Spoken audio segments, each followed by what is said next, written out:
allegiance.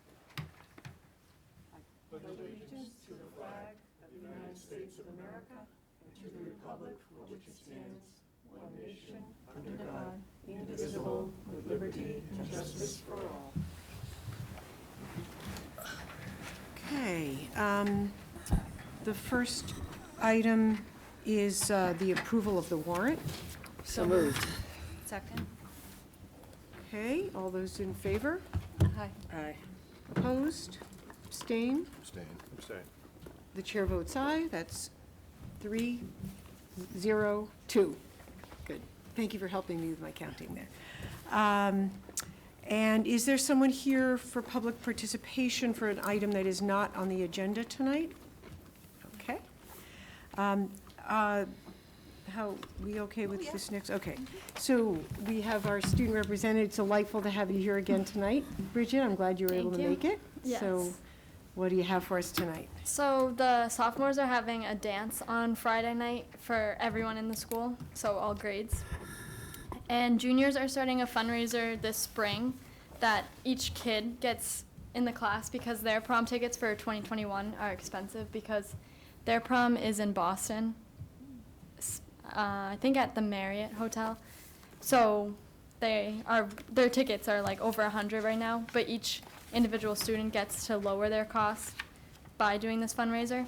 So they're starting that in the spring, and everything, it's a food fundraiser, so everything will come in by Mother's Day. So that's what their thought was about that. And the senior class is really focused on the senior banquet, and they bought favors for prom and just like prom logistics. And it's our last quarter of high school if everyone's going on internship, which I know a lot of kids are. And next Wednesday is Job Shadow Day for juniors and seniors, so a lot of kids will be on that too. What is that? Job Day? Job Yeah. Shadow Day. Okay, good. All right. Any? Shadowing anybody? Madam Chair. Yeah. Yes, Dr. Conti? Go ahead, Shadow. Ms. Russo, I was going to yes. give Bridget a hard time, but go Yeah. ahead. All right. Kindergarten teacher, yeah. Okay. Mrs. Russo, you had a comment? Yeah.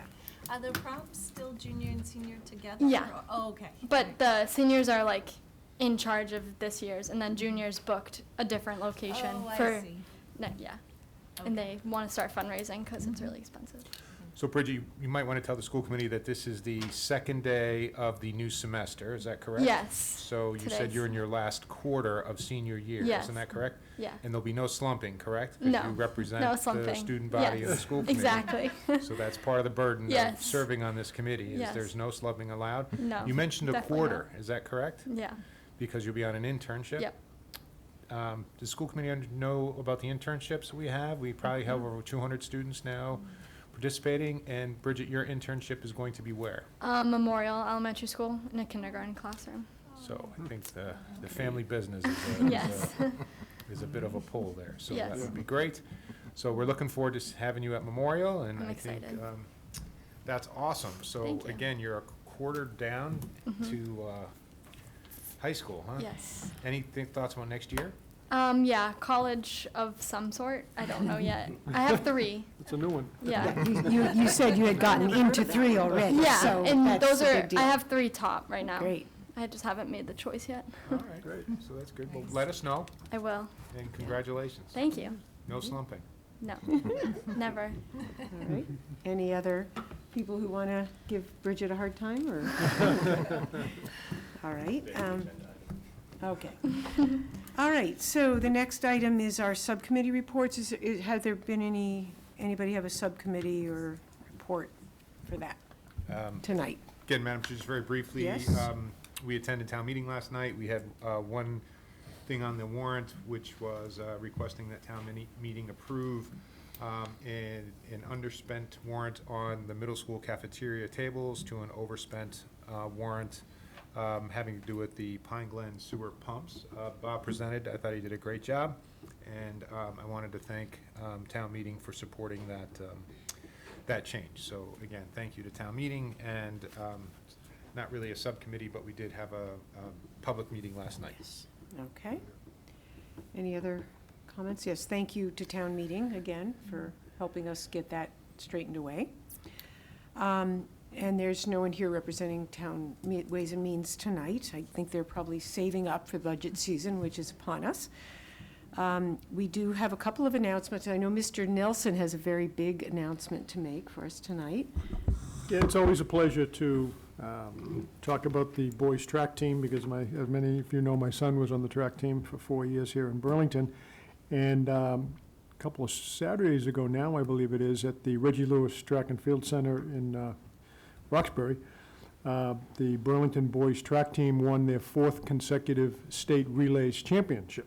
Yes. So I wanted to congratulate the boys on the team and the coaches. There were 4 coaches that are coaching 90-plus boys on the team: Pat McGee, Dana DeGaro, my son Greg Nelson, and of course Matt Carr.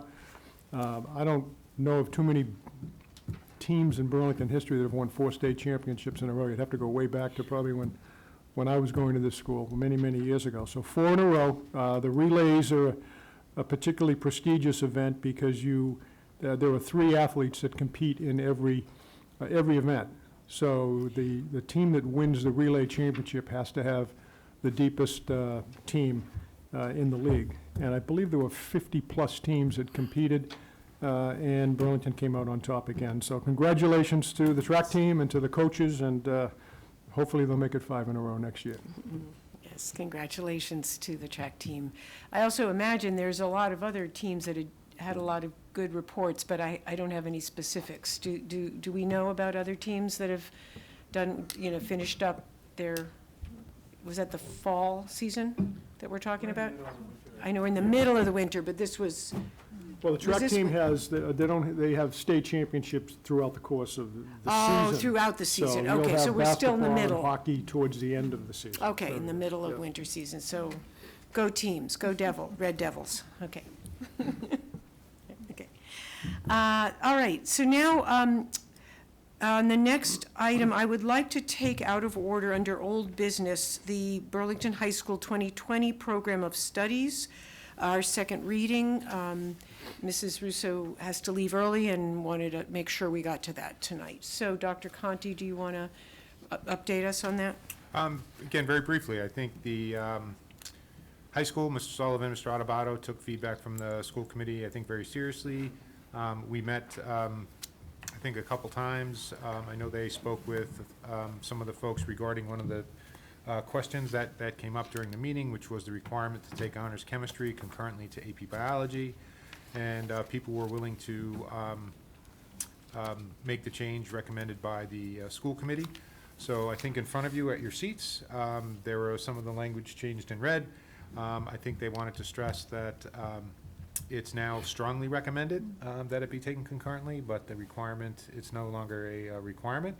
And we'll try that, and we'll see, again, study it over the next couple years. And again, it's sophomore year, so this would take effect for this year's freshmen who are making course selections for sophomore year.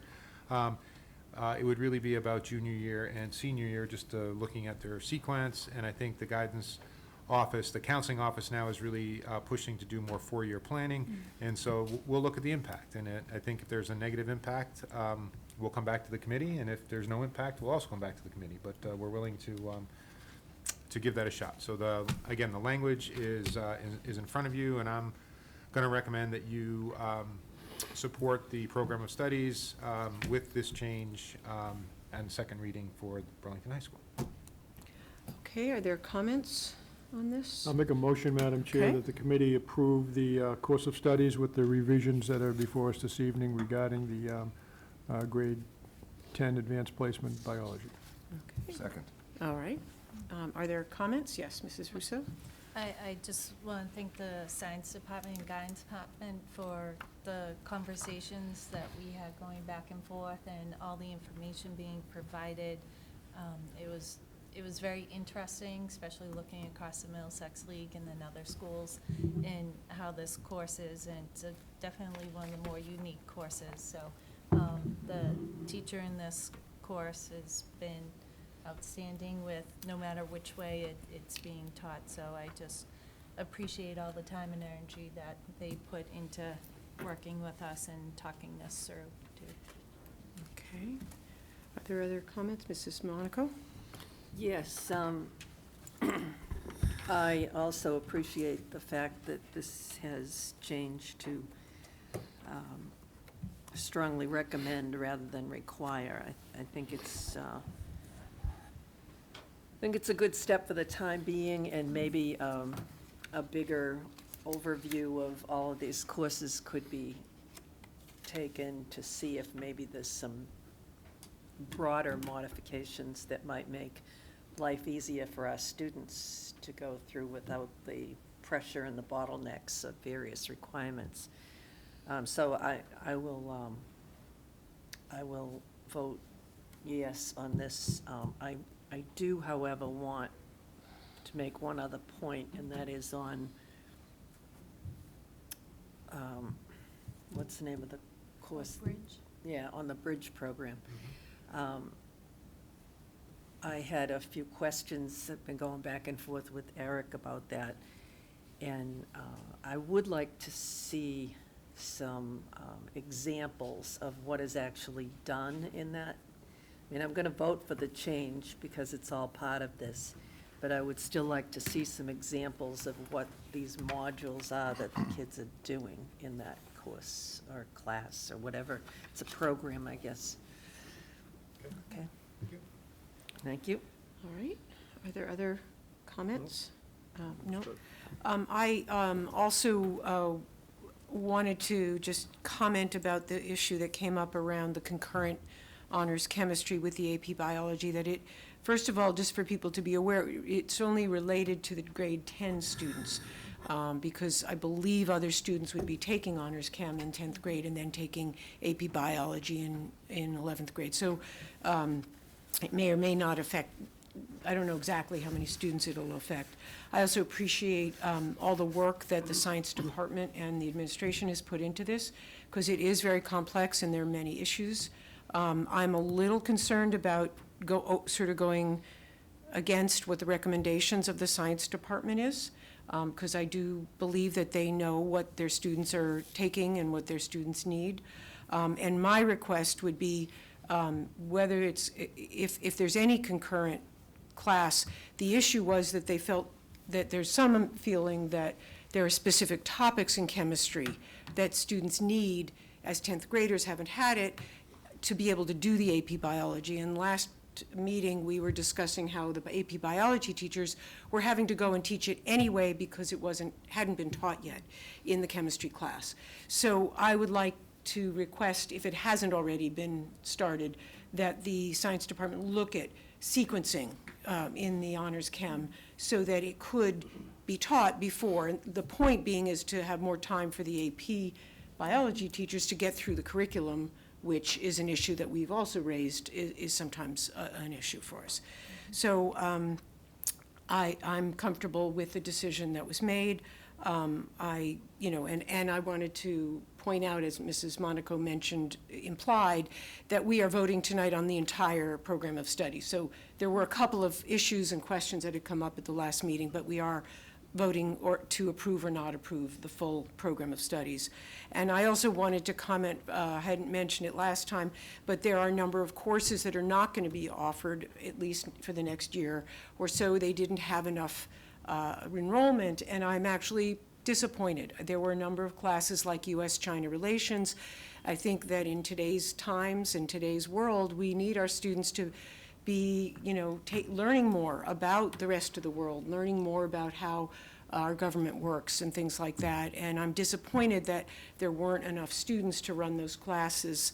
I know we're teaching those topics in other courses, but I do hope that there'll be opportunities for our students to be learning not just about U.S., but also about the rest of the world.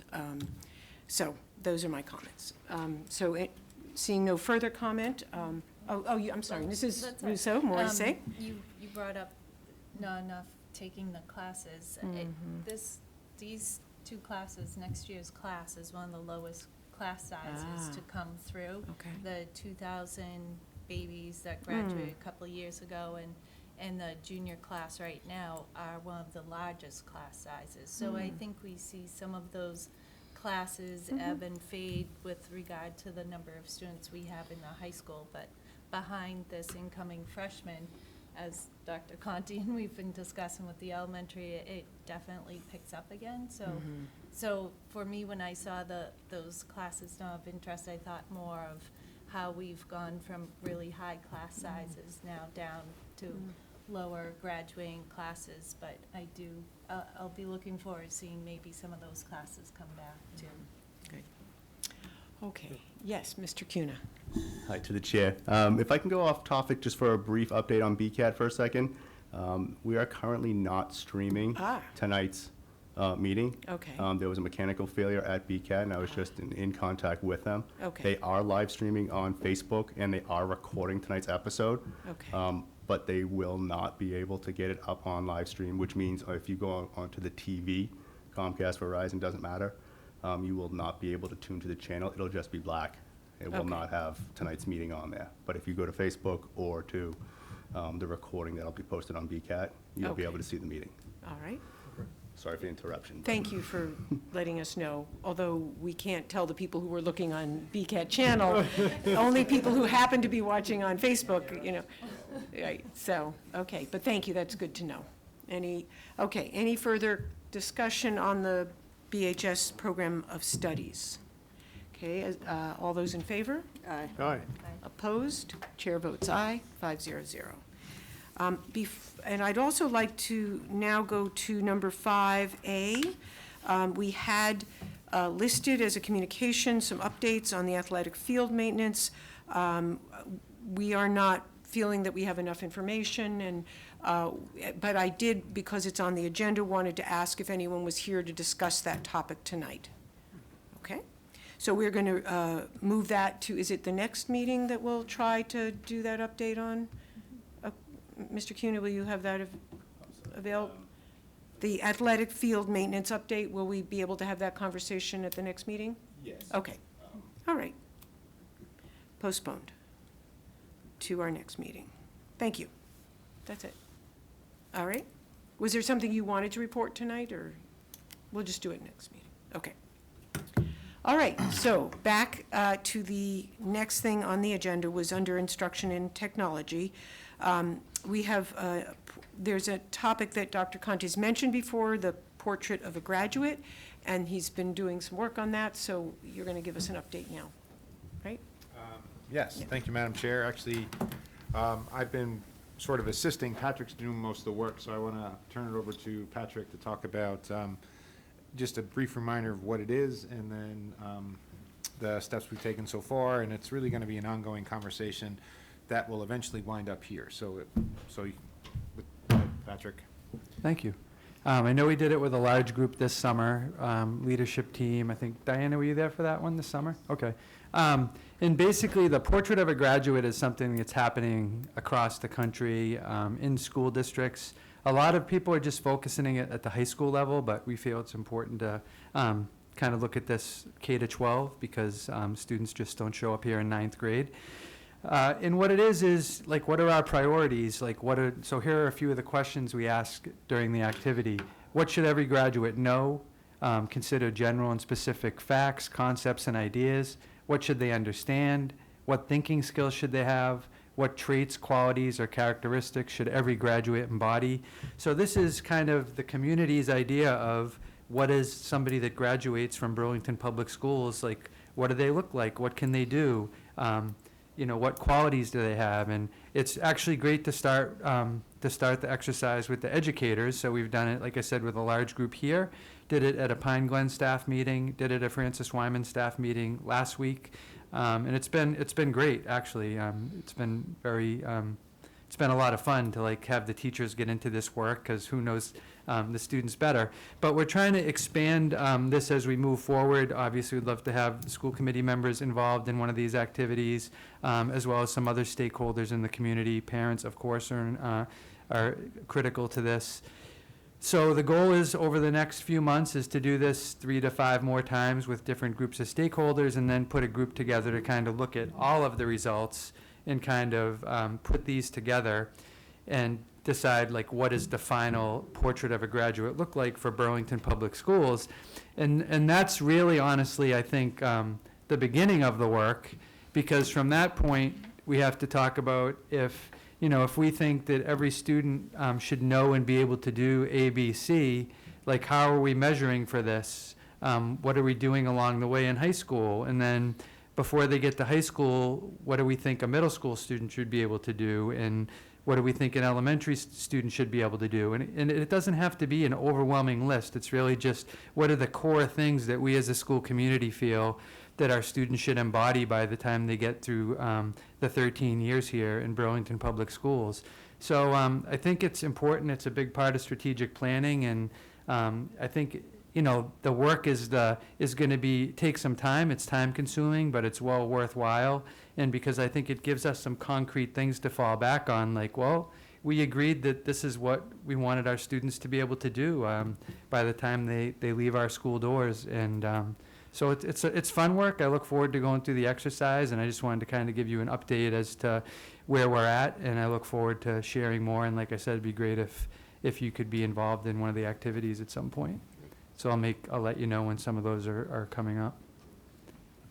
Okay, comments? If you do a Google search of Portrait of a Graduate, you'll see some neat things at some different high schools. One of the school districts I looked at, I think Shrewsbury Public Schools had some neat stuff. And again, I just want to, with the caveat that some of these schools are just high schools. And I think one of the things that we're committed to is having a K-12 portrait, not just a portrait at the high school level.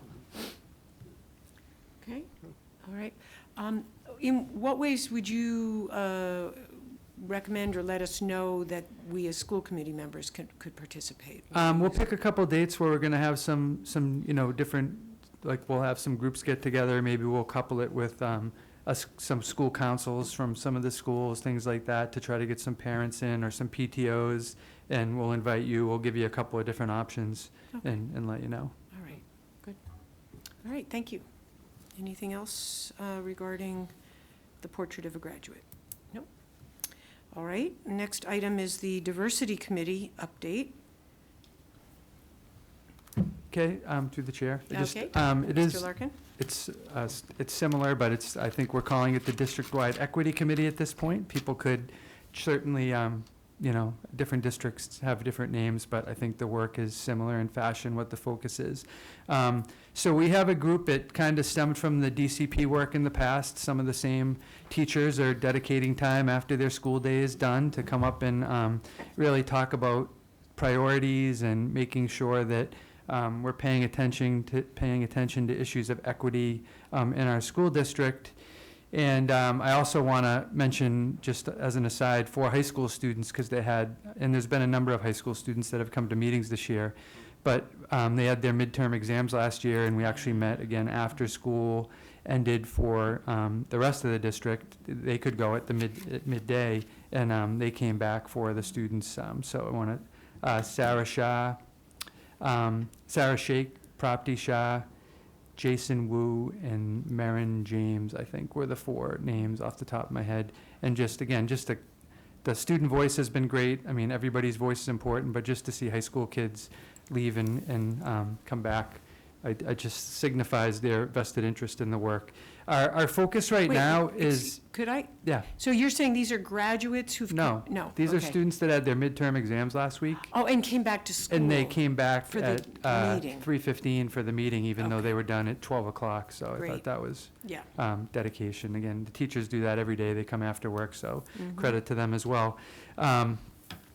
So our priority right now is the Panorama Survey. They've done this survey with districts across the country.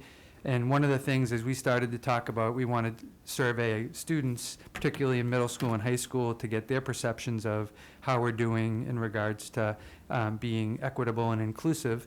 And so Panorama has this great tool which they'll come out and help us implement the survey. We'll get the results immediately, and they'll help us prioritize our follow-up steps. So just in the effort of saving time and using a tool that's kind of been tested across the country, we figured that would be a good resource for us. And it also gives us access to a number of other surveys that Panorama has, so we may or may not decide to use some of those. But our work right now is focused on getting a kind of a cover sheet out to the community and talk about what this survey is going to entail. It's a very quick survey. According to the folks at Panorama, it'll take about 10 minutes for students to complete. And again, this would be 6 through 12.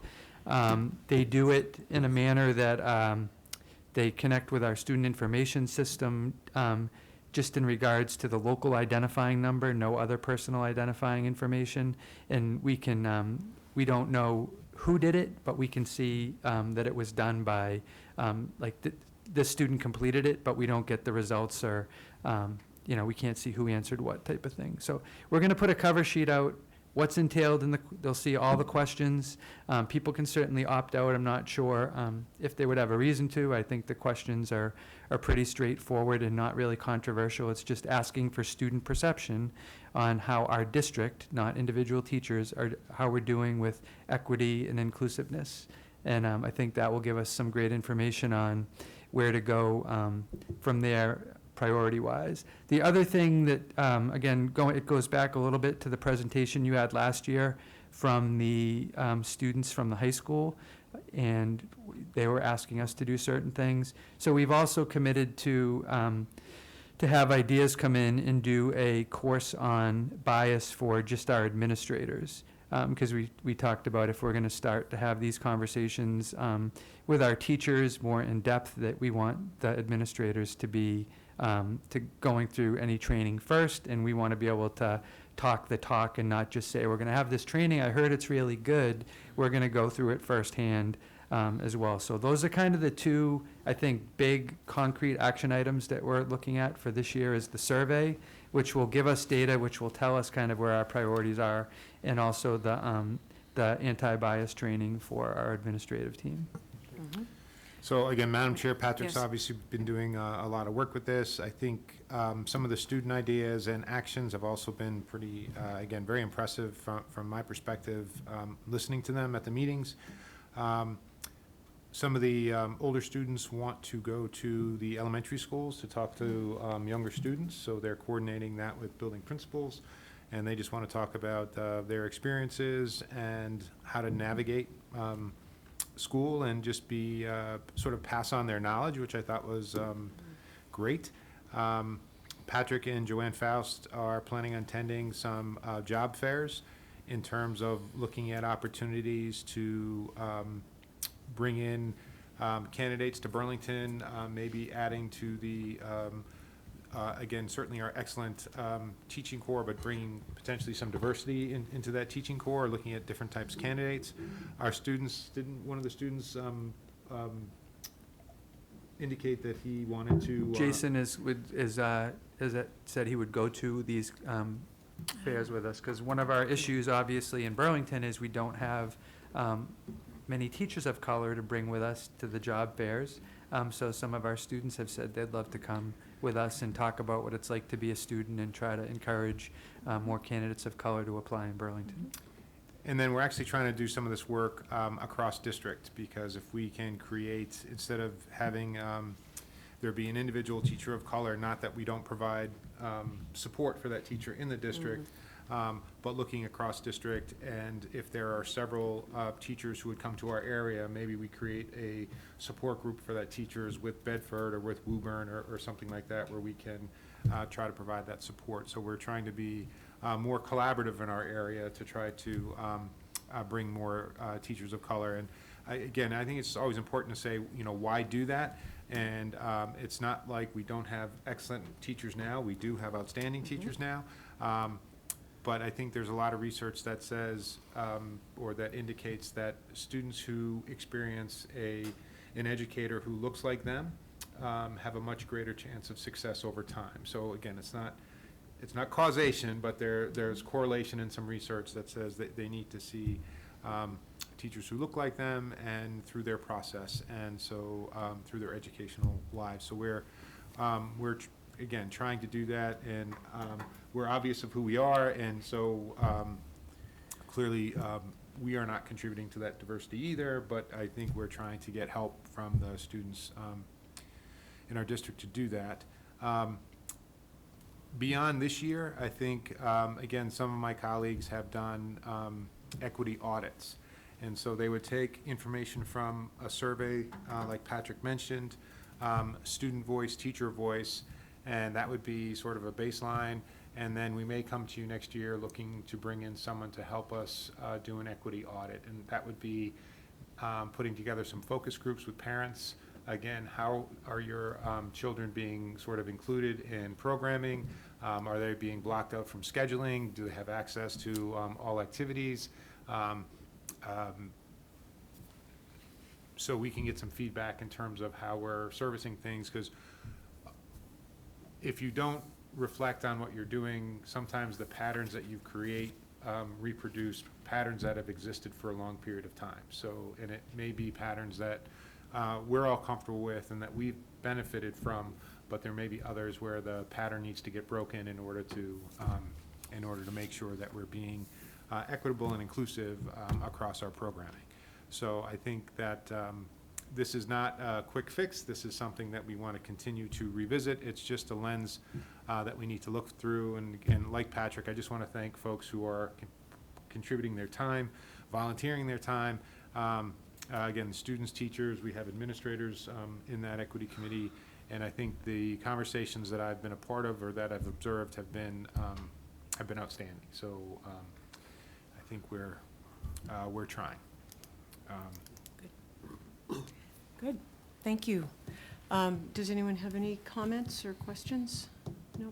No. I did want to comment that I'm really glad that this district-wide equity committee that got started this year has actually been doing well, that I've talked to some members of it, and it sounds like people feel that there's some really important conversations happening, and that there are some action items that we're actually acting on. And as you said, Dr. Conti, it does take a long time. It doesn't happen overnight, but we are beginning to do some of the things, and I'm looking forward to the survey that's going to be done, and I want to hear back from the administrators after they were able to participate in the ideas course. So I think there's a lot going on. Having high school students visit elementary schools is good. I also want to, I think I've mentioned this before, but I'm hoping that the committee, which is new this year, maybe would be ready next year to invite other community members to join the district, because it is currently just internal, and there may be reasons to keep it internal to the schools, but at some point I think that kind of work needs to include parents and other community members to make it as productive and effective as we can. So I want to encourage you to be working with the committee to talk about when that might be appropriate, or maybe some of the time, I don't know, but I hope that will be a direction that we go in. I also did want to comment, this morning's newspaper, the Boston Globe, in the Metro section had an article. Our commissioner of the Department of Elementary and Secondary Education, Jeff Riley, is proposing some changes to the teacher licensing requirements. Some people talk about this as a teacher pipeline, and meaning, who are the people who are coming in and applying and doing programs and getting training to be teachers and applying to be teachers, and then needing to pass the licensing exams and other requirements for certification in Massachusetts.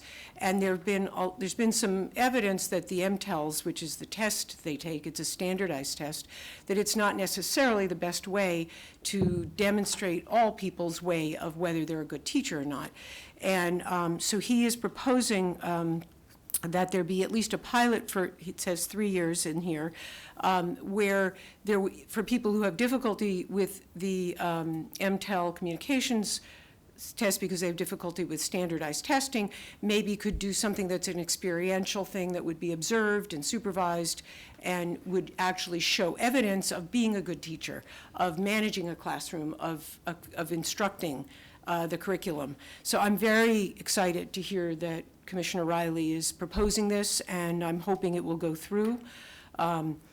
Another piece of this is that at the annual conference for school committees in Massachusetts, the delegate body voted as a group statewide, that people wanted to support other alternatives for teacher pipeline, for how do we help teachers who would like to be teachers who may not be great at taking standardized tests. What are some other ways that we can guarantee high-quality teachers, but that might be more diverse in terms of representing all the students that we have in Massachusetts? And so at our district level, we talk about it, the students talk about it, the teachers talk about, ways we can, bring in and recruit teachers.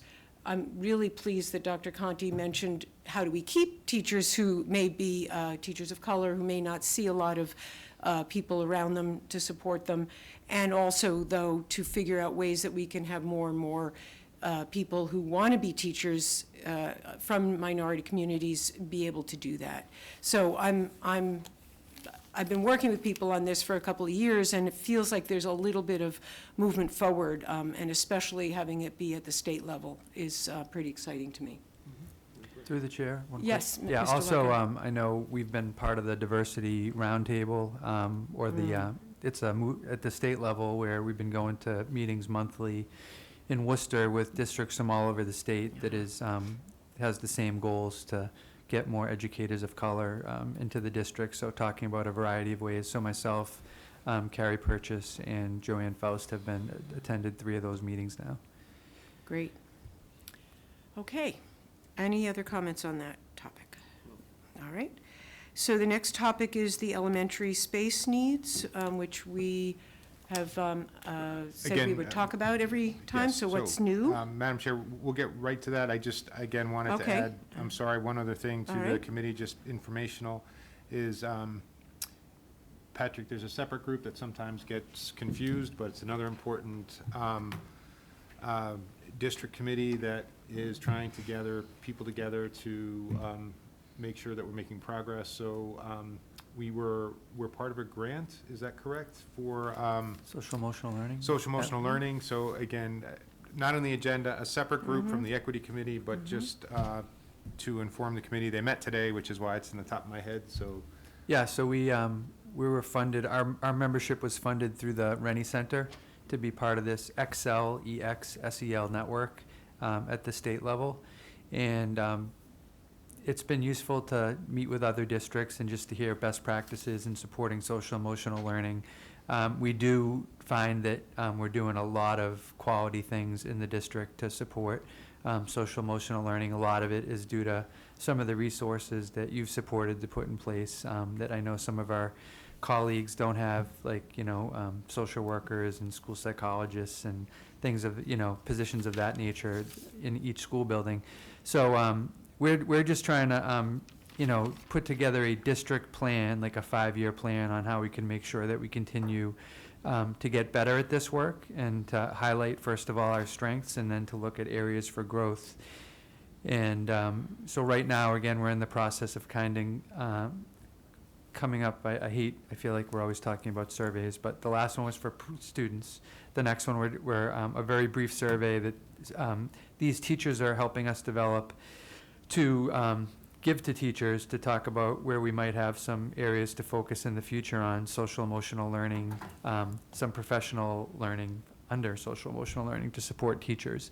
And another aspect of this work that I think is equally important is we're also talking about social emotional needs of adults, not just students. So it's going to be a perspective, and we've got a draft of a social emotional learning vision statement for the district that we've completed recently, which we'll share at some point in the near future.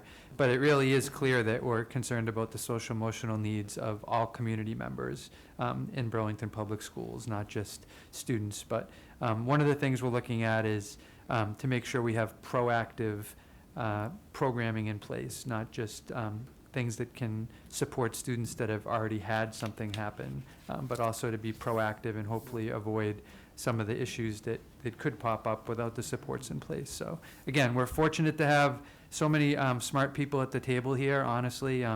The gentleman from the Rennie Center was commenting today, getting to interact with our guidance counselors and some of our school psychs and classroom teachers as well, just about our knowledge base in this area is a credit to the support, again, we have in the district. So again, we look forward to sharing more, but that's equally important work. And I think some districts have put this all under one umbrella. Social emotional, they say that equity is part of social emotional needs of kids, which of course it is.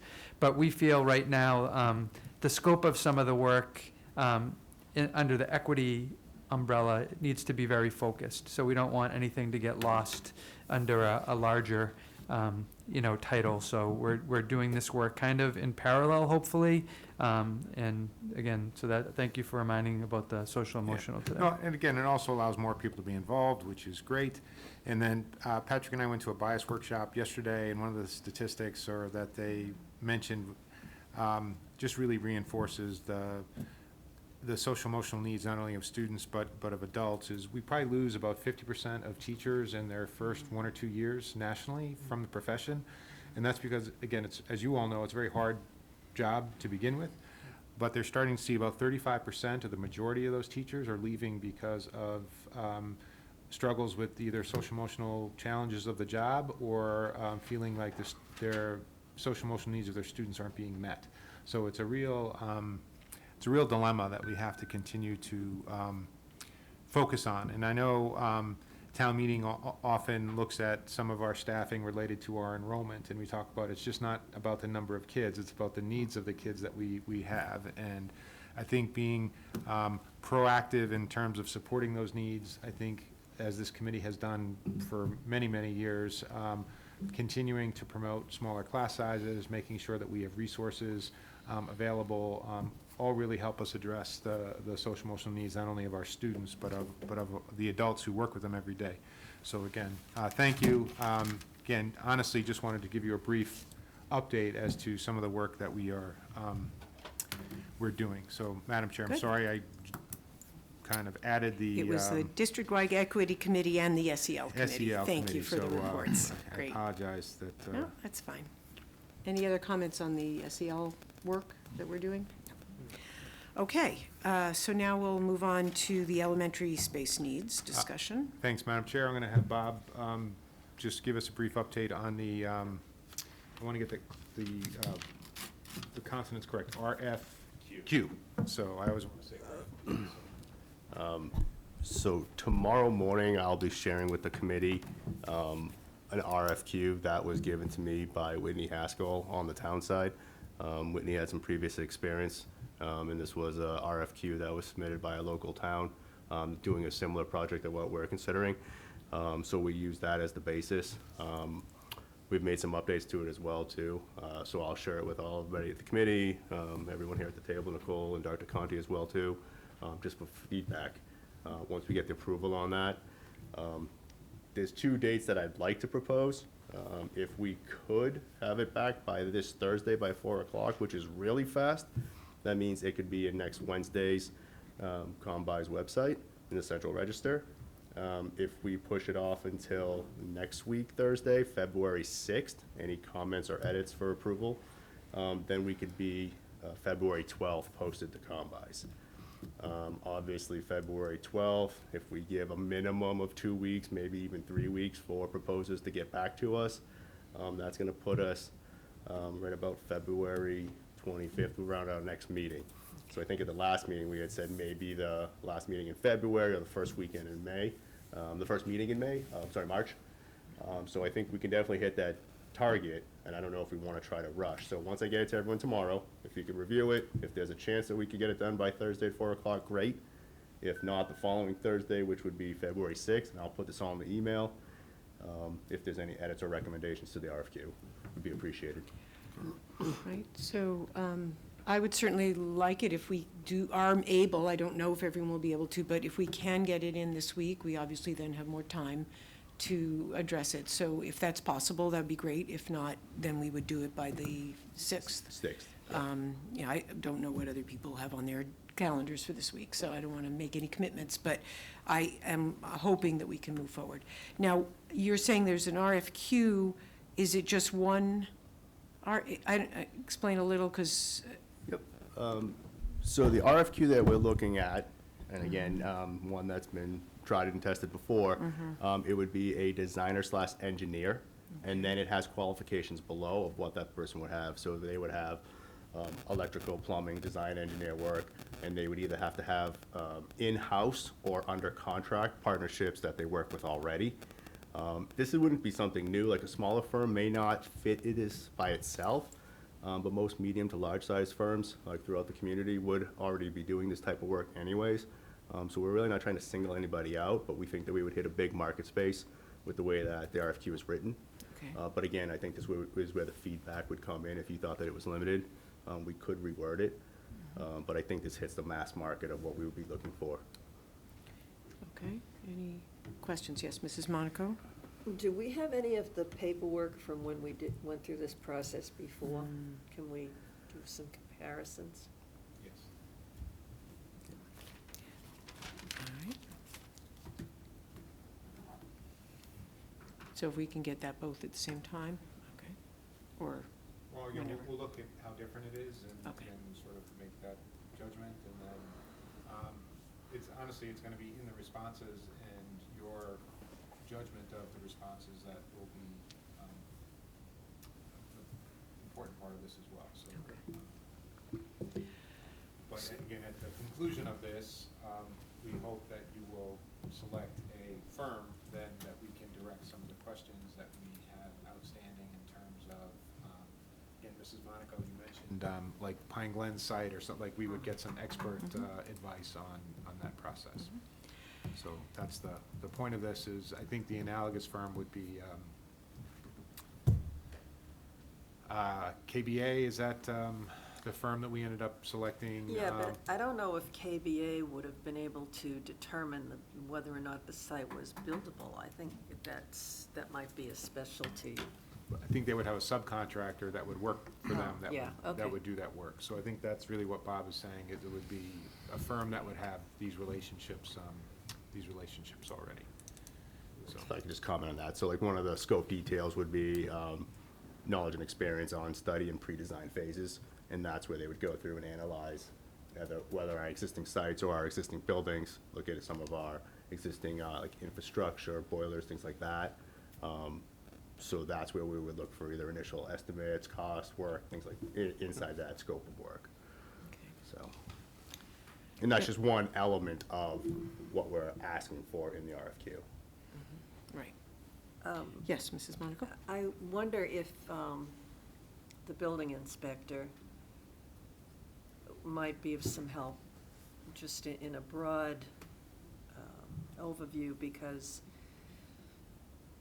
if you were building a house on a piece of land, you might have to contact the Conservation Commission, the building inspector, et cetera, to deal with issues of wetlands, and, we might be able to get a little bit of information that way. Yeah? I've done that with the Conservation Department, Building Department, and the town engineer. On the Pine Glen site? Correct. And yes, on the Pine Glen site. And as of right now, without a new site survey, Yeah. there is no red flags that we would be outside of our 100-foot buffer zone from the conservation areas that are around the Pine Glen site, not on the property of the Pine Glen site. So again, if we wanted to build or do an addition to, the first inclination right now is that the 100-foot buffer zone. Is intact? Correct. Oh, that'd be great. Okay, thanks. We do not have an up-to-date Yeah, I hear current ya. site plan, so. Okay. Other comments on this? Okay, thank you for doing that. And so this is for our elementary school projects, correct? Because my next question is what's happening with the Burlington High School This would be, renovation. sorry, Yep, go ahead. the RFQ would be to have an on-call Okay, designer / engineering service. And that means per the contract, we could use them for any services that we need them for that they were qualified to handle. Okay. We would ask them for a proposal or by an hourly rate to do X for us. And hopefully either give or negotiate a time frame when we would want that service returned.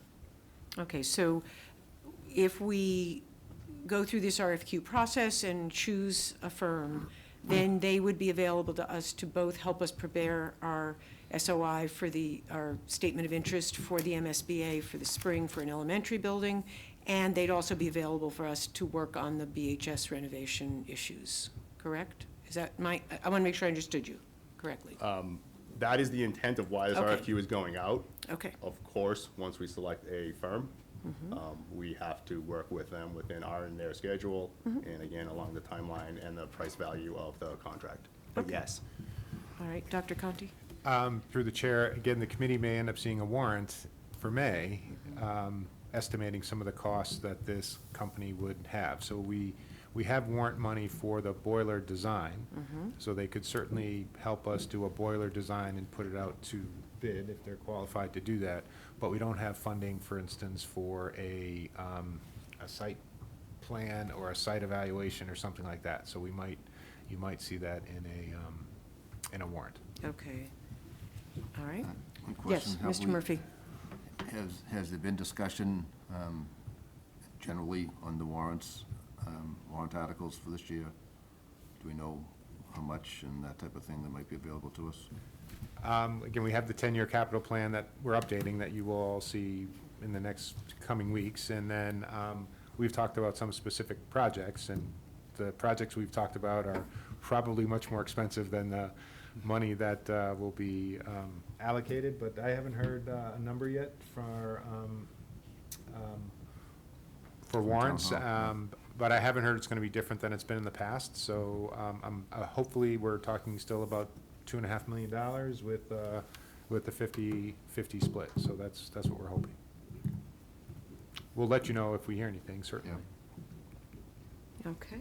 Other questions on the elementary buildings or any other updates or questions on the BHS? Well, I just Yeah. have a quick comment, I think, on the RFQ. I think it's important that we get a qualified firm on board as soon as possible.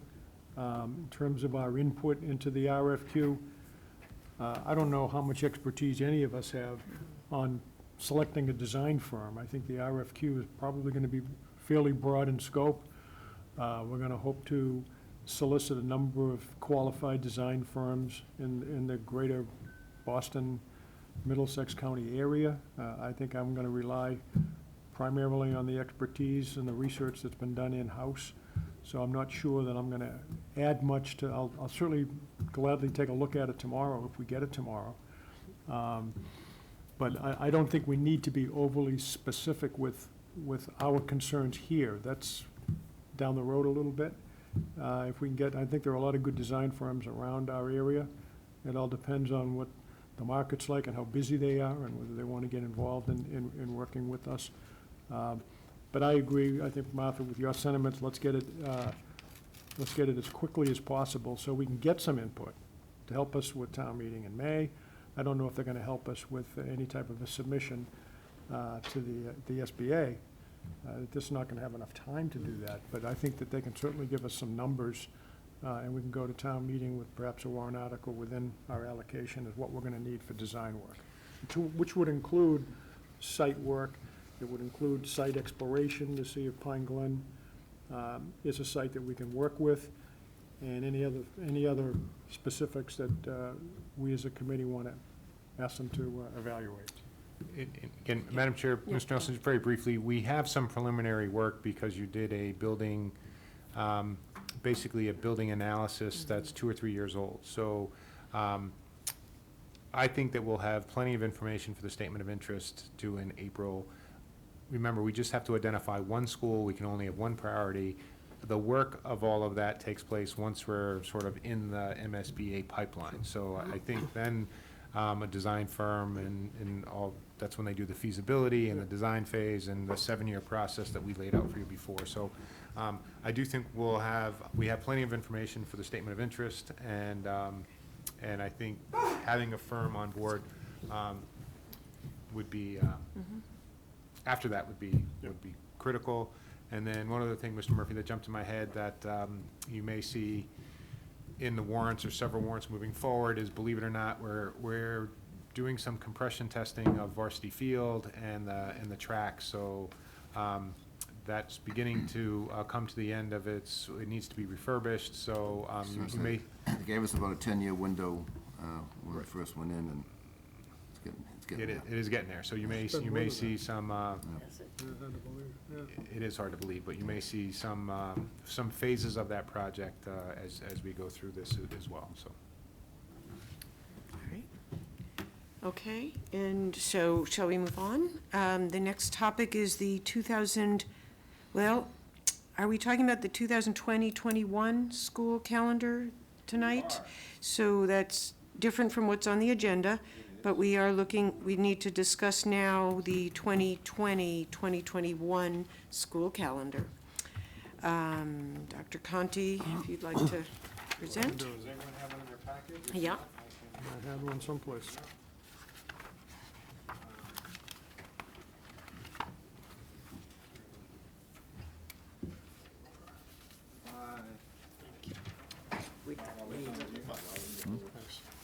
Oh, there's plenty, because I have one from the packet. Listen, stop Yeah. and tell me. Yes. Everyone buried it. Oh, that's budget. It does? They have them in their packs as well? Okay. Oh, okay. Good.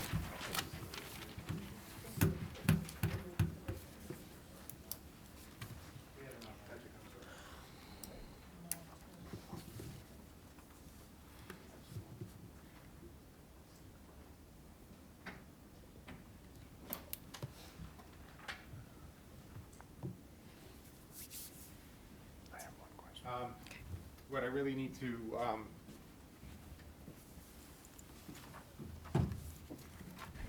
what I really want to get settled tonight, honestly, is the start date. The start date will define the end date, and for family purposes, so we may make some changes within the body of the calendar. We do have bargaining this year and some other input. I think some of the feedback, especially on the November parent conference, we may need to make some changes for when that occurred. So again, the point of this evening is really to discuss Labor Day this year is the latest it can possibly be. So it is September 7th. Typically, we've started teachers prior to Labor Day and students the Monday after Labor Day. If we start students then, it would be September 8th. That would push us To the 30th of Yes. June. So, so again, this is I think an atypical year for us, but my recommendation is to have students start on August 31st, which is the Monday. They would go 4 days, the 31st, 1st, 2nd, 3rd. The 4th is off by contract. Monday's Labor Day, that would be off. And then we would start kindergarten and preschool on the Tuesday after Labor Day. So again, I think that was really the decision I was looking for tonight is the first day of school for students. We can work with our teachers to sort of get some feedback on other days and when folks are back and the PD schedule and all that other stuff. But I think for families planning, just wanted to make sure we had a start date and an end date. Yes. So Good. again, Sharon, did you put something in the? Yep. A motion? Oh, No? okay.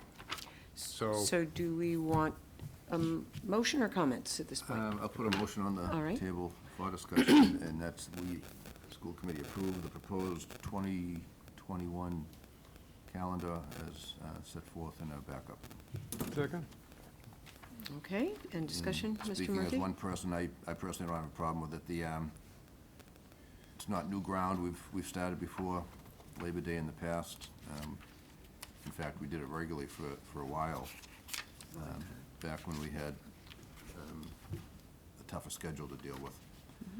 So it's, I think, given the realities, I think by that time of year, people are ready to go back, and certainly keeping people potentially in school till June 30th will not be a happy occasion if it has to get to that. So I think it's a reasonable thing to do under the circumstances. Okay. Mrs. Monaco? I totally agree. In fact, I kind of liked it when the kids went back before Labor Day because it just seemed like they were ready. But I'm questioning the motion a little bit. Do you want the entire calendar approved, or do you want just the start date approved? Just the start date for now, and I just have to, just want to go back. I think the vacations would be relatively set, but what people are asking us now is when do students need to start? So I just wanted to get that out, and I have more work to do on the middle part of the calendar.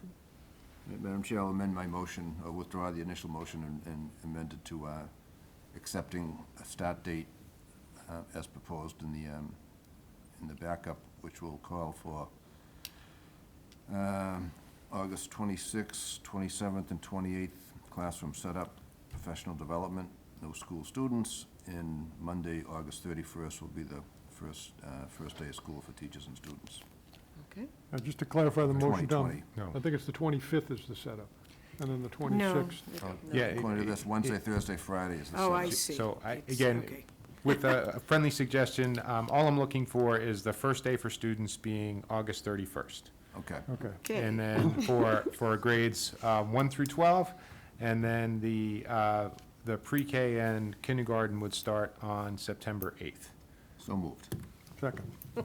Okay, thank you. So, Mr. Nelson, other comments or Thank questions? you. Just briefly, I also support the start date. I don't think, I always like the idea of having a lot of school days in September.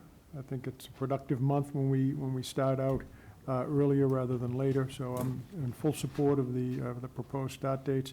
I just had a quick question on one of the other dates, Eric. Is the presidential election the second Tuesday or the first Tuesday in November? Because we've got 9, 10, and 11, no school. I thought the election was the first Tuesday in November. Is it? Yeah. So that would be another day off, or at least the high school, I don't think is going to function on the election, election day. You can factor that into the changes. Tonight, we're voting on the start dates, but that Yeah, is I an just point issue that to out be because it's looked a at. first reading. Yeah, Yeah. no, and I would need to talk to Amy. I think because that's probably going to be a well-attended election, she'd probably like the school closed. Yeah, it's so- usually closed on the national election. Yes. So just make sure that we'll get that done. Like I said, I need to work on the middle part. Parents are calling and saying, when do we need to be back? So, Okay. thank you for Okay. answering that question. We have not voted. Oh, sorry. I would like to say that I support having the first day of students return on the 31st and the teachers the week before Labor Day, because I am very concerned about going past June 23rd at the other end, if that alone. And Mrs. Russo, before she had to leave, also wanted me to convey that she does feel that starting before Labor Day is better, that she feels as a teacher and a parent, it's an easier beginning for students and teachers. That's her experience.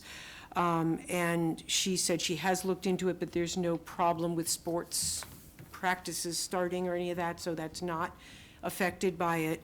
And the other issue that both she and I brought up is we talked earlier about AP classes having to fit everything in before the AP exams, which are in April and May, I think, definitely in May. And so if we start a week later, then our AP courses are also a week behind already, many other districts. So I think it will be a helpful thing even on that level.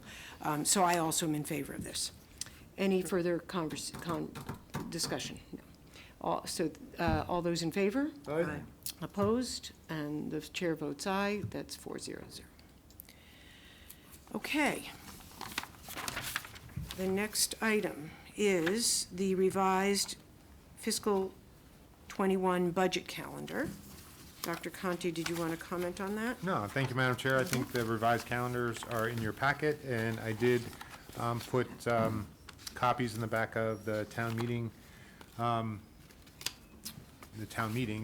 space in the auditorium, the Performing Arts Center, and moderator was nice enough to let me announce at the beginning of the meeting that the budget calendar would be available to town meeting members if they wanted to come to hear any of the details on any particular cost center or interest that they have. So the budget calendar, I think town meeting members were made aware of the upcoming budget calendar that we have. I guess that's what I wanted to say.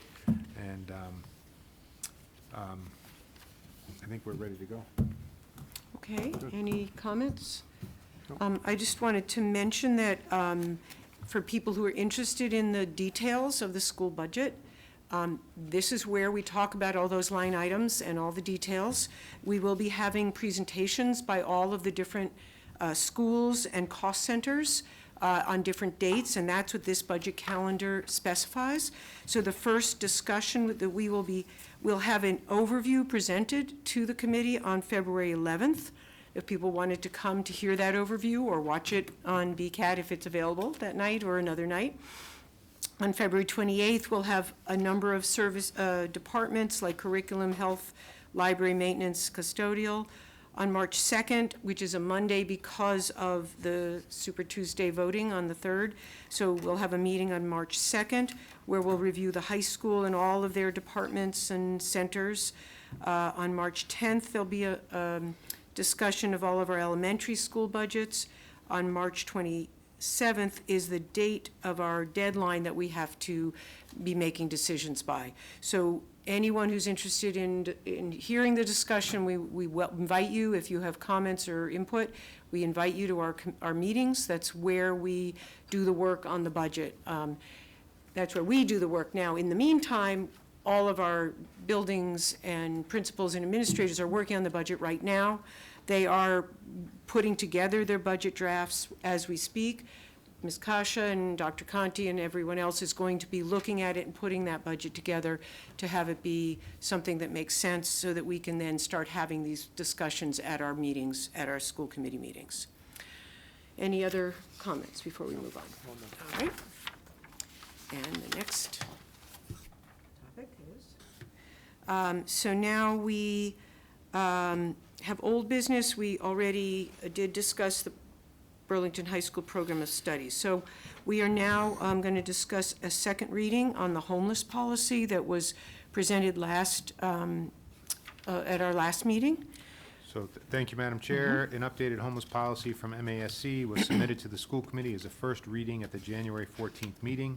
School counsel Darren Klein has reviewed the new policy and has proposed an edit in red on the following 2 pages. The current district policy immediately follows. Again, it's recommended that the school committee adopt the revised homeless policy, JFABD. Okay. Is there a motion? Madam Chair, I'll make a motion that we adopt the homeless students enrollment policy labeled JFABD to replace the old policy that we adopted back in 2005, with the edits that were provided by town council. Second. Okay, any discussion? Okay, seeing none, all those in favor? Aye. Aye. Opposed? The chair votes aye. That's 4-0-0. And the next item is under new business. We have 3 new policies that are being proposed for first readings. The first one is an equal educational opportunities policy. And it's been updated because previous policies didn't include all of the protected classifications that we'd like to protect at this point. And so I'm going to read part of it because I think it's related to the work that we're doing as the district-wide equity committee. So what it says is, in recognition of the diversified characteristics and needs of our students, and with the keen desire to be responsive to them, the school committee will make every effort to protect the dignity of the students as individuals. It also will offer careful consideration and sympathetic understanding of their personal feelings, particularly with reference to their race, color, sex, gender identity, religion, national origin, sexual orientation, homeless status, physical and intellectual differences, pregnancy or pregnancy-related conditions. To accomplish this, the committee and its staff will make every effort to comply with the letter and the spirit of the Massachusetts Equal Educational Opportunities Law, which prohibits discrimination in public school admissions and programs. This will mean that every student will be given equal opportunity in school admission, admissions to courses, course content, support services, and extracurricular and athletic activities, all implementing provisions issued by the Board of Elementary and Secondary Education in compliance with this law will be followed.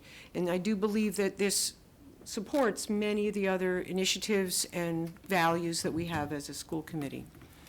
So this is a first reading. Are there any other questions or comments? Yes, Mr. Murphy. Just a question, and I just want to confirm, actually, the source of this is MASC? They wrote the template, yes. Okay.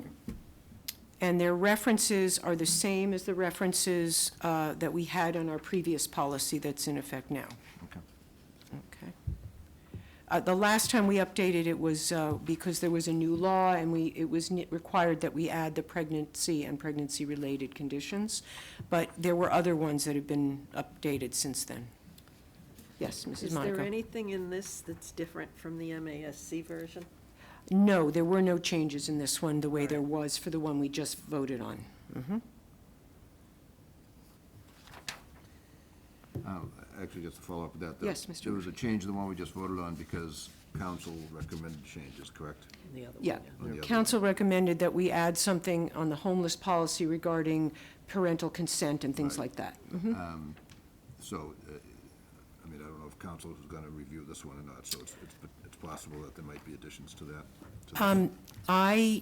Mrs. Monaco and I have been looking at these policies. I didn't see any need, I've been reviewing many of them with our counsel, Mr. Klein, but I didn't see a need to. If anyone Okay. here feels that we should, we can send this to Mr. Klein as well. No, I'm fine with it. Okay. Okay.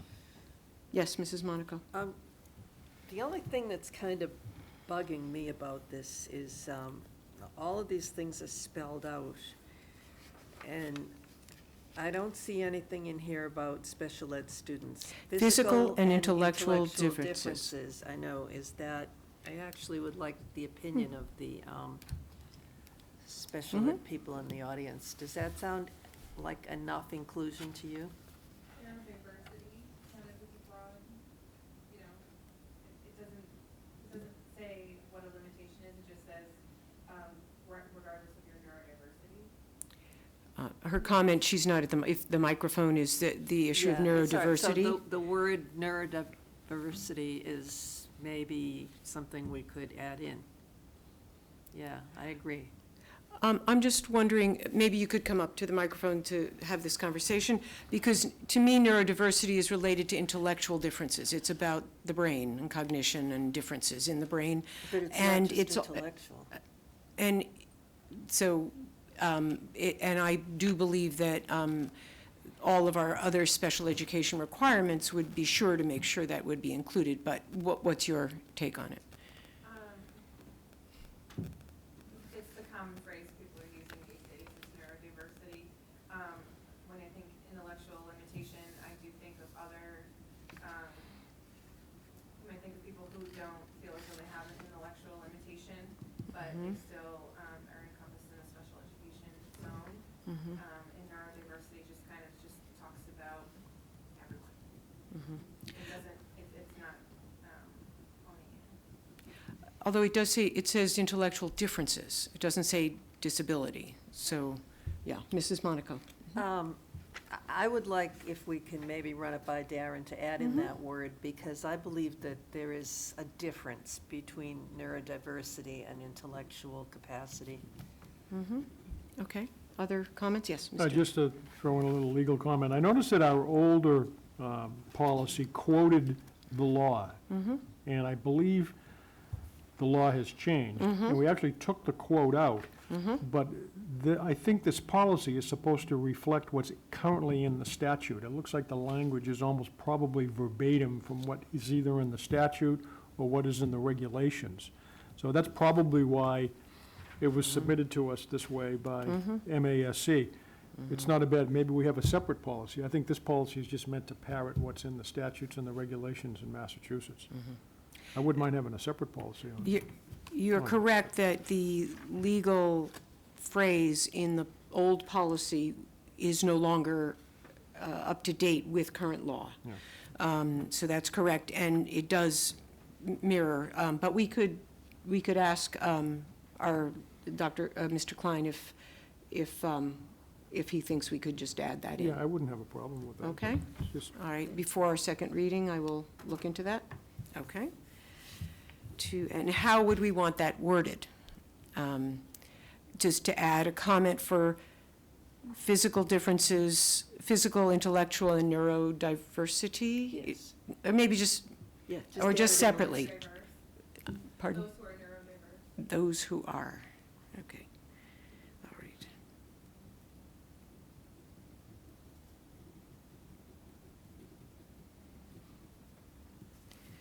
All right.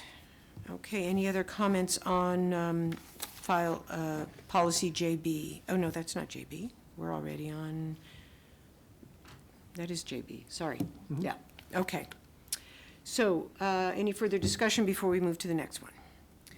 Okay, the next one is educational opportunities for military children, and the third one is educational opportunities for foster children. These are policies we have not had in the past, and in looking through the possible options, we're not choosing to add every policy that's available, but it felt important to protect the children of military families and the children who are in foster homes. There are some very specific protections in the law that I thought would be helpful to have these policies. So are there any other questions, or any questions or comments on these two? Yes, Mrs. Monaco. Do we have military children? Do we have foster children? Is there anything in these policies that is needed, that, rights that are not afforded to them anyway? Yes? They're allowed extra time to parental leave, like they're in active military. Okay. That would be in our district Is- accommodation plan, but I think it reinforces. Okay, that's just good. Reinforces that is. Can we have what I would mics say. on? I'm sorry. Yeah. Mrs. Monaco, I to answer your question, I think it reinforces some of the things that are in our district accommodation plan Yeah, already. I'm good. Okay. And if people have other questions between now and the next meeting, just send me your questions and I'll see if we they need. look reasonable to At me. the moment, I don't see any need to ask our attorney about that, right? Okay. All right, so the next item is our mid-cycle progress review of the superintendent. I can do the handouts. Or is it just- I think that you need that. Sure. Yep.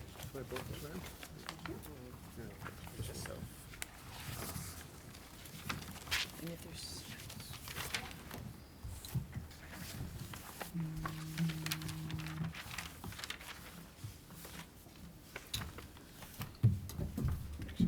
Yes, you need one?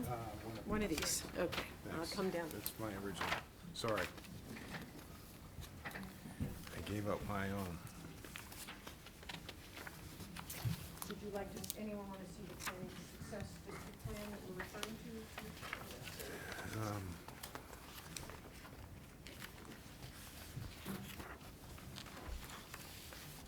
Wait.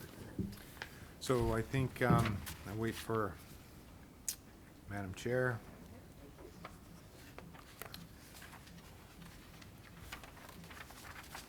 All right. Thank you. You've seen this document before, and I'm really going to flip back to the last couple pages, the last 3 pages, really. The first part of it is largely talks about the process, which you're familiar with, and the mission, vision, core values of the district that have been established by the school committee. We talked a little bit earlier about the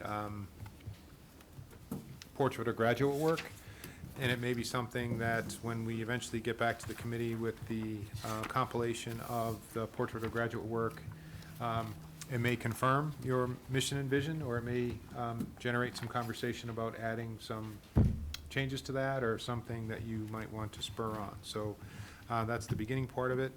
I just wanted to briefly reflect on the 4 areas where we're focusing. And again, I'm going to be speaking about things that I think we've made some progress on, but I want to fully acknowledge that it's mostly other people who are making the progress and not me. So I want to thank them for all the hard work that's occurring both in the central office and at the schools. So the might be a little bit out of order, but if I'm looking at culture and relationships in terms of communication, collaboration, we are, some of the committees that you heard about today, I think are examples of where we're trying to, instead of using one committee to have broad-based discussions, we're really trying to have committees with a narrower focus, like equity or social-emotional learning, so that we can make some concrete progress in moving forward with that. I think we're trying to share more communications of gratitude to our faculty and staff. I think our principals are identifying folks in their building who are just going above and beyond, and we're trying to make sure that we're communicating that and we're not taking those their efforts for granted. And I think we've gotten some positive feedback on our communication in terms of being expressing gratitude towards our employees. Wellness, I think Joanne Faust has really made an effort. Wellness Wednesdays are something that are part of our lexicon now. I think the wellness fairs in terms of employees looking at their social emotional health is something that we are continuing to make progress on. I think we mentioned that we're in the process of asking our employees, our teachers, about the social emotional environment in which they work. Safety protocols, we've worked with the police and fire. We have a new fire chief, Mike Patterson, so welcome Mike, and Chief Kent are part of our annual meeting. I think that they meet with the committee every year, and so we're continuing to work on our standard protocol and then continuing to focus on servant leadership and reminding all of us in the central office that our main objective here is to serve the work that's happening in our schools and classrooms. And so really trying to focus on that message in terms of culture and relationship. I think we have a long way to go, but I think we're making progress in terms of being on target with some of the work that we're doing. Learning, again, some of this is overlap. We do have making a lot of effort in terms of social emotional learning, and that's pre-K to 12. We are part of the Rennie Center project, which I think was an honor for this district. I think we're continuing our work in terms of targeting instruction based on student need. PBIS is the positive behavioral incentive programs at our elementary schools. Again, looking at whole school, trying to keep, again, a school message of positivity. Putting a lot of effort into CS for All, it's computer science for all, really trying to change the skill set. And computer science for all really integrates beginning in the elementary schools and then works its way through the middle school and high school. This year, for the first time, we're really trying to get all of our middle school students a computer science experience, and that's in grades 6, 7, and 8. And I think we're making some transitions. In doing so, I think we're learning a lot. So how much time we're dedicating to that. We really see a drop-off in high school of our young women and students of color who are participating in computer science. And I think what we need to do is listen to them, listen to the teachers who are teaching that, and really try to create pathways that serve all students, because, again, my belief is this is going to be a foundational skill for all of our graduates moving forward. Burlington High School was awarded, as you know, an Innovative Pathways grant. We were one of 14 high schools in the state. And our focus in our Innovative Pathways is computer science. I think we were also awarded, Patrick, what's the name of the other grant? One is Innovative Pathways, one is, no, the one this year that was over $200,000 that we just received was Skills Capital grant. And again, I think that reflects just the great work of our teachers in Dennis Villano, and looking at expanding into computer science. We're having our first students graduate with biliteracy diplomas. That's students who are proficient both in a language besides English. And we had the dilemma here in Burlington, which I think is a good problem to have, is that the state only has biliteracy experts in certain numbers of language. As you know, Burlington has over 50 languages spoken at the high school. The way that works is that if the state can't provide an expert, that we can find someone. So we have a parent who is actually administering a biliteracy exam in a native tongue. So it's going to be interesting for us to move that work forward. Portrait of a Graduate we mentioned, and we have a new middle schedule that we're in the first year of that we need to do more study of.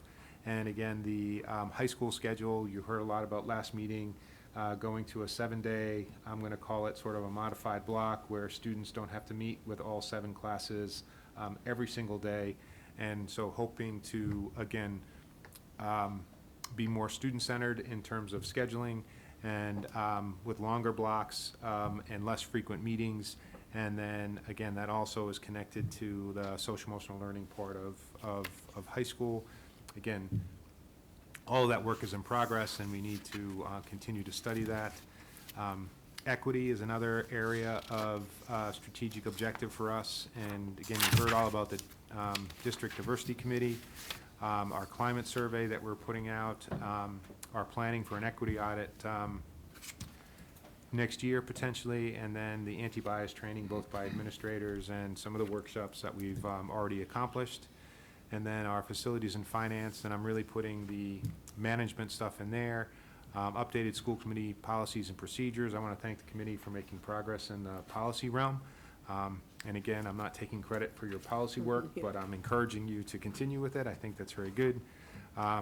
Certainly want to recognize we did a student activity account audit a year early, and that was presented to the committee last month. So again, I think we've made significant progress in the business office in terms of procedures and policies. Our monthly financial updates have been delivered regularly.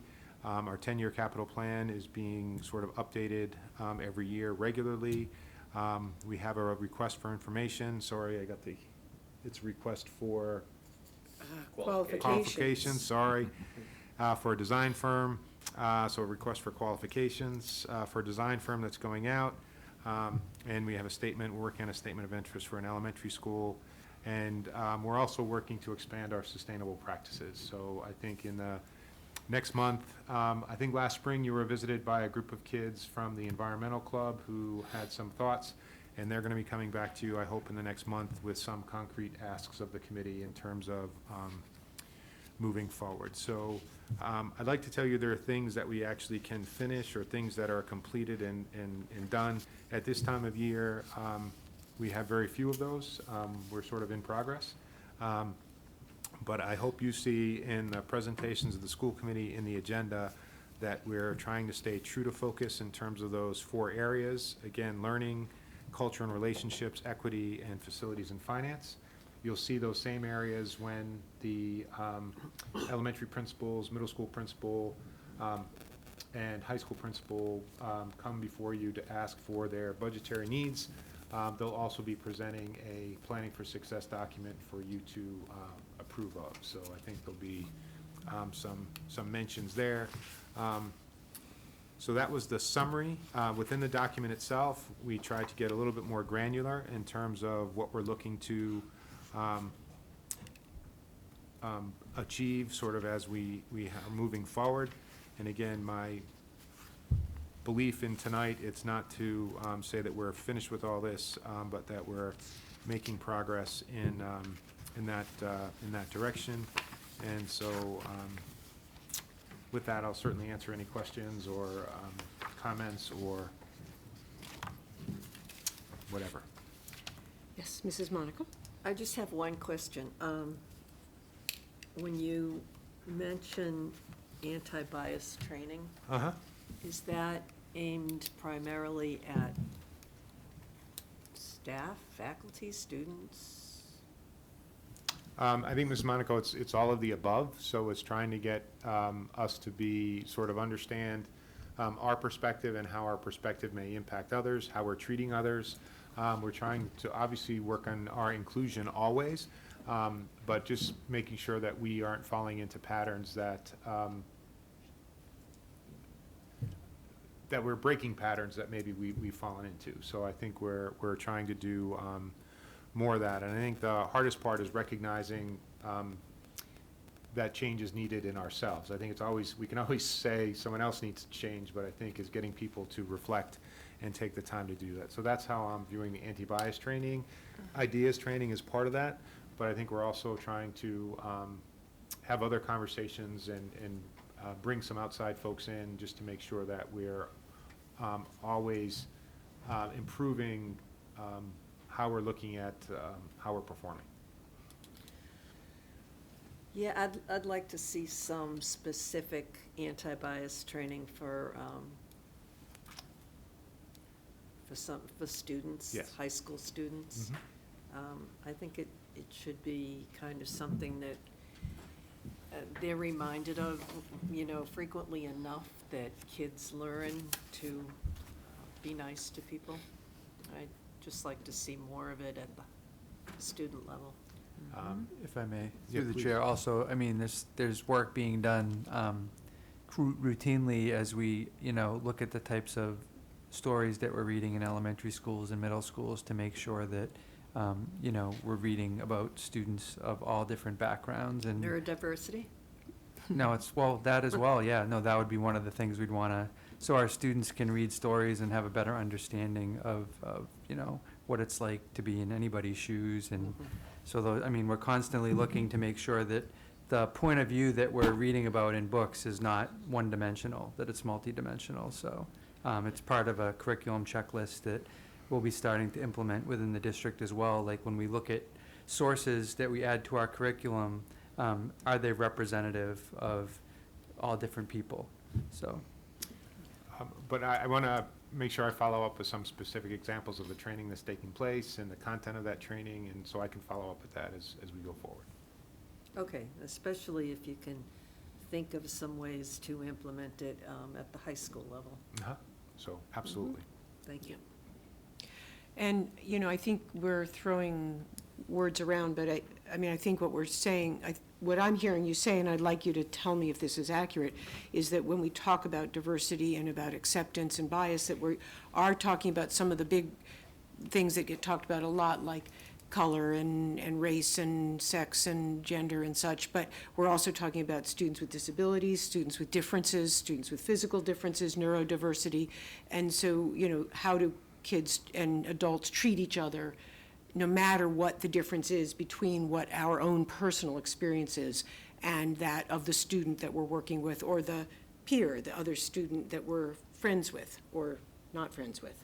We want to Yeah. make sure that we address all those issues. Well, I think we need some extra effort, because human nature being what it is, young people tend to forget sometimes. And they need to be reminded more often, I believe, and with examples, Yes. with some. So again, I want to make sure I come back with some concrete examples and maybe an editorial comment that's inappropriate, and I apologize, but I also think the context is more difficult now too, because some of that, it's not being modeled. Those conversations aren't maybe being modeled on a national level as well as No, they're not. they could be. So I think we always have to make sure that we're providing those positive experiences locally. That was my only question. Okay. Other comments or questions on the mid-year No, it's good. eval? Okay. Good Um, report. I just want to thank you for your work. I know you appropriately give credit to all the people that work for you and in our district for us, and our kids. And it is because of all those people that this happens, but you are a good leader who makes that happen, and we really appreciate it. And I see lots of things that are happening. There's not a lot that we can say we're done, but education is, I think, kind of like that, so thank you for that. Thank you. All right. So the next item is public participation. Is there anyone who has a comment or question that is not on the agenda? Okay, tonight, we do have need for an executive session to discuss General Laws, Chapter 30A, Section 21A, subsection 3, to discuss strategy with respect to collective bargaining if an open meeting may have a detrimental effect on the bargaining position of the public body, and the chair so declares. I do. And we're referring to school cafeteria employees and custodial staff, and also for the review and release of executive minutes. We have to discuss these matters in executive session because to discuss them publicly would jeopardize the position of the body. We will reconvene only to adjourn the public session. Thank you. You need motions. Oh, I need a motion to adjourn. Motion to go into executive session. Yes. that one. Okay, all those in favor, Mr. Murphy? Aye. Mrs. Monaco? Aye. Mr. Nelson? Aye. The chair votes aye. We are now in executive session.